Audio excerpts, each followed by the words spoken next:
विजय दिवस के मौके पर राज्य शहीद स्मारक धर्मशाला में ब्रिगेडियर संजीव जरियाल ने शहीदों को श्रद्धांजलि दी और शहीदों की शहादत और सैनिकों के जज्बे को सलाम किया गया।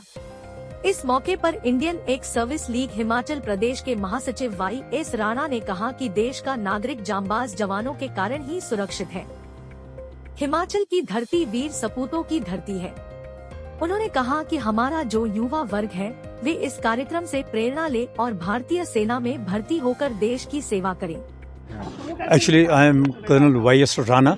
I am the General Secretary Indian Ex-Service League Himachal Pradesh. So, and then also I am the life member for the War Memorial.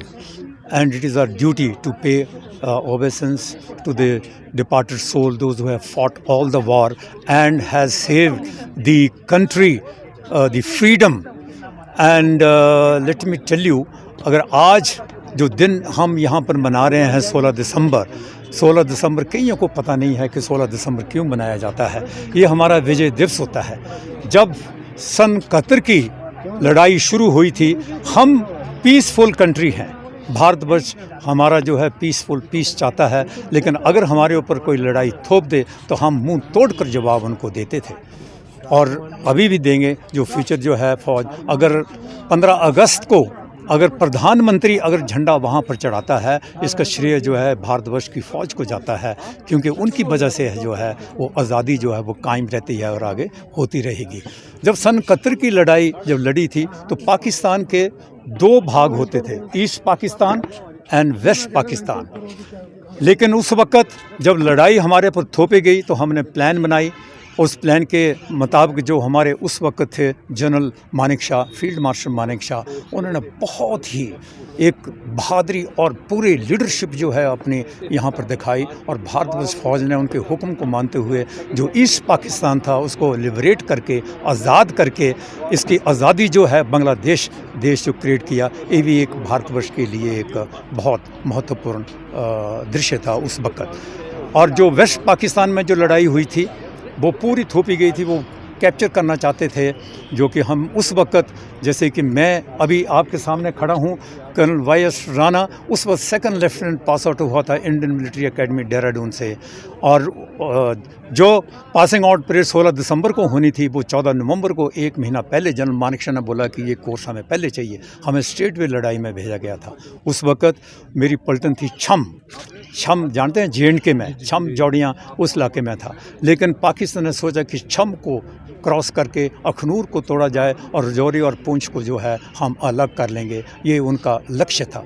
लेकिन हमारी पलटन वहाँ पर पूरे 72 घंटे वहाँ पर लड़ती रही और लड़ने का ये था, हमने बहुत ही कैजुअल्टी को सामना किया। उस वक्त मेरी पलटन की कैजुअल्टी जो है 36 मारे गए थे और 80 वहाँ पर जख्मी हुए थे।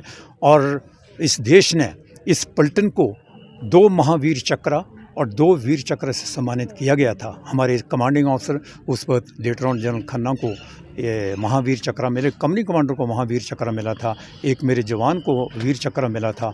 तो 2 महावीर चक्र और 2 वीर चक्र से सम्मानित किया गया था और पलटन को ओवरऑल छम थिएटर से भी सम्मानित किया गया था। ये हमारे लिए बड़ी गौरव की बात है। हिंदुस्तान के लिए एज ए पलटन का ऑफिसर होते तो मेरे लिए बहुत ही ये भारी है। तो मैं आपको बताना चाहता था कि जो उस वक्त जैसे बांग्लादेश में शहीद हुए, ये हुए, हम हिमाचल गवर्नमेंट का बड़ा धन्यवाद करते हैं कि जिन्होंने ये वॉर मेमोरियल उस वक्त बना कर दिया। और आज वो 16 दिसंबर जो विजय दिवस है, हम यहाँ आकर जो हमारे डिपार्टेड सोल हैं, जो आज हमारे साथ नहीं हैं, उनको याद करना ये हमारी जिम्मेवारी है। हमारी फौजियों की जिम्मेवारी नहीं है, इवन हर एक नागरिक की जिम्मेवारी है कि यहाँ आकर उनको सम्मानित करें और उनको फूल माला चढ़ाएं, ताकि उनके मन को भी शांति पहुँचे और वो भी स्वर्गवास में अपने वो रहते रहें वहाँ पर। इसी बात से मैं आपसे बताना चाहता हूँ कि 16 दिसंबर किस लिए मनाया जाता है, क्योंकि पाकिस्तान ने हथियार रख दिए और अपना जो है वो सीज़ फायर डिक्लेयर कर दिया। बांग्लादेश की ओवरऑल लड़ाई में आपको पता है कि 93,000 ये वर्ल्ड रिकॉर्ड है इवन फर्स्ट और सेकंड वर्ल्ड वॉर में इतना नहीं हुआ था जिस देश ने इतना वहाँ पर आकर ये किया। 93,000 फौजी जो हैं वहाँ पर सरेंडर किए पाकिस्तान ने। वो हमारे लिए, भारतवर्ष के लिए बड़ी गौरव की बात है। आज 16 दिसंबर मना रहे हैं। मैं चाहता हूँ कि इस देश को चाहिए कि सब आएँ और मनाएं।